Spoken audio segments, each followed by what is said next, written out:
इसके पहले कि मैं इस प्रेम कहानी को आपको सुनाऊं, मुझे फिराक गोरखपुरी का एक शेर याद आ गया। न मंजिल है, न मंजिल का पता है, न मंजिल है, न मंजिल का पता है, मोहब्बत बस रास्ता ही रास्ता है।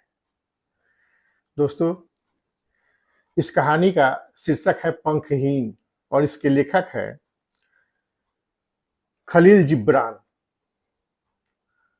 ये उनकी किताब से ली हुई कहानी है, एक प्रेम कथा है, ए ब्रोकन विंग, ए लव स्टोरी है, उसी का हिंदी अनुवाद है। आइए कहानी सुनते हैं।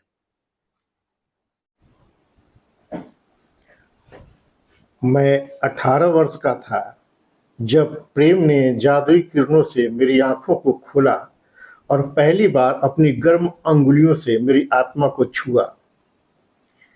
सेल्मा कैरमी पहली महिला थी जिसने अपने सौंदर्य से मेरी आत्मा को जगाया और अमर प्रेम के बगीचे में मेरा हाथ पकड़कर मुझे ले गई, वहां जहां दिन सपनों की तरह और रातें विवाह उत्सव की तरह गुजरते हैं। सिल्मा कैरोनी ने मुझे स्वयं की सुंदरता के उदाहरण से सौंदर्य की पूजा करना सिखाया और अपने स्नेह के द्वारा प्रेम के रहस्यों को उजागर किया। वह एक ऐसी महिला थी जिसने पहली बार मेरे लिए वास्तविक जीवन के गीत गाए। प्रत्येक नवयुवक अपने पहले प्यार को याद करता है और उस अद्भुत घड़ी को मानस पटल पर पुनर्जीवित करने की कोशिश करता है, जिसकी स्मृति उसके गहनतम अनुभव को परिवर्तित कर देती है और इसकी संपूर्ण रहस्यात्मक करवाहट के बावजूद उसे अद्भुत खुशी से सराबोर कर देती है। प्रत्येक नवयुवक के जीवन में एक सलमा होती जरूर है, जो जीवन के बसंत में अचानक प्रकट होती है और उसके एकांकीपन को खुशी के क्षणों में परिवर्तित कर देती है और उसके रातों की खामोशी को संगीत से भर देती है। मैं गहराई से विचारों और चिंतन में डूबा हुआ था, जीवन के अर्थों और शास्त्रों में उद्घाटित सत्यों को समझने की कोशिश कर रहा था, जब मैंने शेल्मा के होठों से प्रेम की फुसफुसाहट सुनी। मेरी जिंदगी स्वर्ग के आदम की तरह वीरान और अचेत थी जब मैंने शेल्मा को प्रकाश के स्तंभ की तरह अपने सामने खड़ा देखा। वह मेरे हृदय की ईब थी जिसने रहस्यों एवं आश्चर्यों से इसे भर दिया और मुझे इस योग्य बना दिया कि मैं जीवन के रहस्यों को समझ सकूं।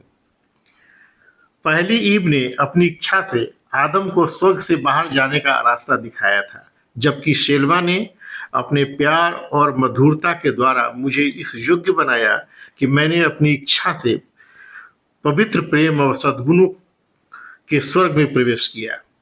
लेकिन जो पहले इंसान के साथ हुआ वही मेरे साथ भी हुआ। वह धधकती हुई तलवार जिसने आदम को स्वर्ग से बाहर किया, वैसी ही स्थिति मेरे साथ भी हुई। मुझे भी उसी तरह की तलवार से डराया गया और मुझे मेरे प्रेम के स्वर्ग से जबरदस्ती बाहर कर दिया गया, जबकि मैंने किसी भी आदेश को मानने से इनकार भी नहीं किया था और न ही मैंने ऐसे वृक्ष का फल खाया था जिससे मुझे रोका गया था। आज कई वर्षों बाद मेरे पास उस सुंदर स्वप्न का कुछ भी शेष नहीं सिवाय दुखद यादों के, जो अदृश्य पंखों की तरह मेरे चारों ओर फरफरा रही है। मेरे हृदय की गहराई को शोक से भर दिया है और आंखों को आंसुओं से। मेरी प्रिय सुंदर सेल्मा मुझे छोड़कर हमेशा के लिए जा चुकी है और उसकी यादों को बनाए रखने के लिए मेरे पास कुछ भी नहीं सिवाय मेरे टूटे हुए हृदय और एक कब्र के जो साइप्रस वृक्षों से घिरी हुई है। शेल्मा की गवाही के लिए वह कब्र और हृदय ही शेष बचे हैं। शांति जो ताबूत को चारों ओर घेरे रहती है, ताबूत की गुमनामी में ईश्वर के गुप्त रहस्य को उद्घाटित नहीं करती है और शाखाओं की सरसराहट जिसकी जड़ें शरीर से तत्वों को सोख लेती है, कब्र के रहस्यों को नहीं बताती, लेकिन मेरे हृदय की आहें घोषणा करती है। एक ऐसे नाटक का जो प्रेम, सौंदर्य और मृत्यु ने संपन्न किया था। मेरे युवावस्था के मित्रों जो बेरूत शहर में बिखरे हुए हैं, जब तुम उस कब्रिस्तान से गुजरना तो चीर के जंगल के पास से गुजरना, क्योंकि वहीं पर उसका कब्र है।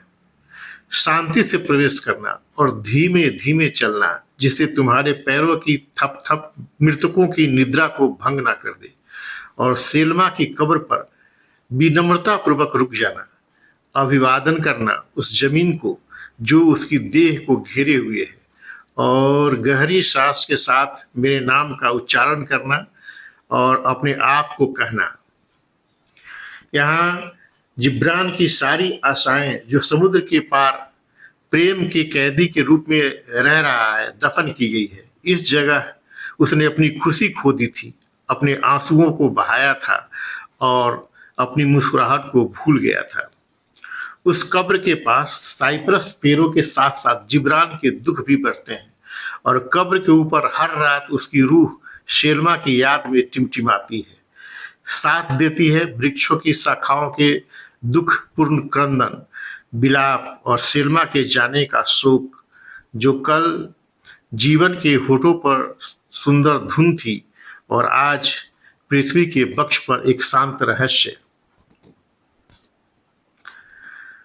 मेरे युवावस्था के साथियों, मैं तुमसे विनती करता हूँ, उन लड़कियों के नाम जिन्हें तुम्हारे हृदयों ने प्यार किया था, कि एक फूलों का हार मेरी प्रियतमा की सुनी कब्र पर चढ़ा देना। तुम्हारे द्वारा सेल्मा की कब्र पर चढ़ाए गए फूल मुरझा रहे गुलाब की पंखुड़ियों की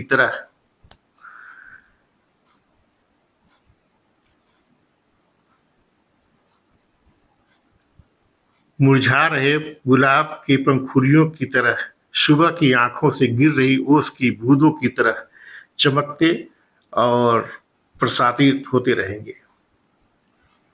बस इतना ही।